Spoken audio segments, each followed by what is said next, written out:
Ici, vous me permettrez d'ouvrir une petite parenthèse.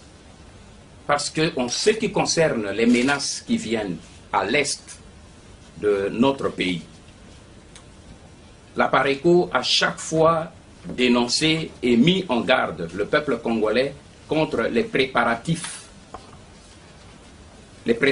des attaques qui se font à l'est du pays. Et j'ai ici le texte, l'intitulé du journal Le Potentiel du 1er juin 2006. Il dit « Silence autour de la rébellion larvée de la 83e brigade des FARDC. » Et si Kinshasa, et il pose une question, et si Kinshasa avait abandonné le Kivu? C'est le potentiel du 1er juin.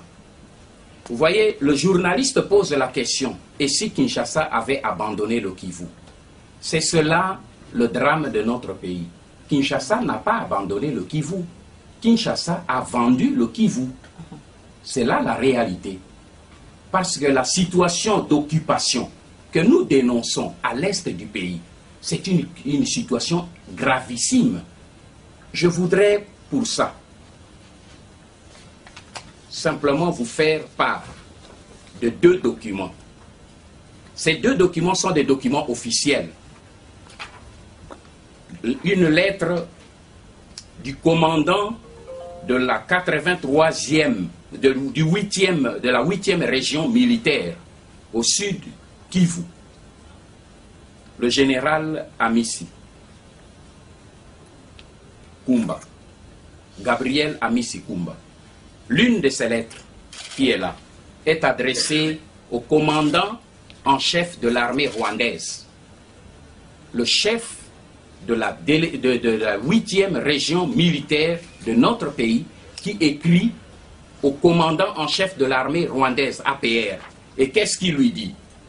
L'état-major général de FARDC vient de planifier une forte offensive contre les éléments des anciens ANC dans le Masisi Ruchuru. Donc, il lui donne l'information sur le plan qui vient d'être envoyé à Kinshasa. Mais voilà ce qui suit.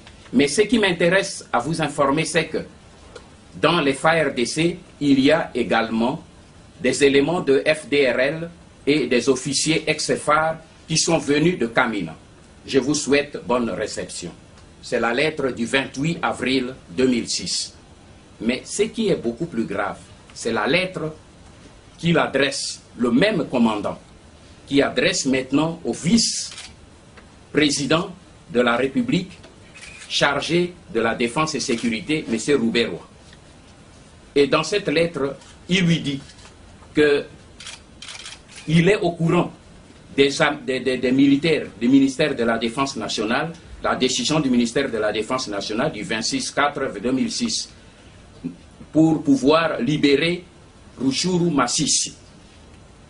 Mais compte tenu de notre situation, il n'est pas possible de libérer les entités de Ruchuru Masisi, y compris 4 localités du territoire de Walikale, pour ne pas perdre nos bases au nord Kivu, notre ancien capital. Donc, une opération de l'armée qui est envoyée pour pouvoir libérer. Le commandant qui est chargé de ça rassure celui qui est au-dessus du ministre de la Défense pour lui dire, mais malgré les militaires, parce que la dernière phrase, Excellence, Monsieur le Président, malgré la multitude des soldats envoyés ici au nord Kivu, il n'y aura rien. Mes sincères et respectueuses salutations. C'est dans cette situation que évolue la RDC aujourd'hui, où les documents, les décisions qui sont prises, ce sont ceux qui sont chargés de leur exécution, qui informent le Rwanda et qui traitent avec les Rwandais qui sont à la tête au pouvoir pour anéantir les faits de ces décisions. Et l'on ne peut pas s'étonner pour dire que malgré tout ce que l'on fait, il n'y a pas de changement qui peut se faire.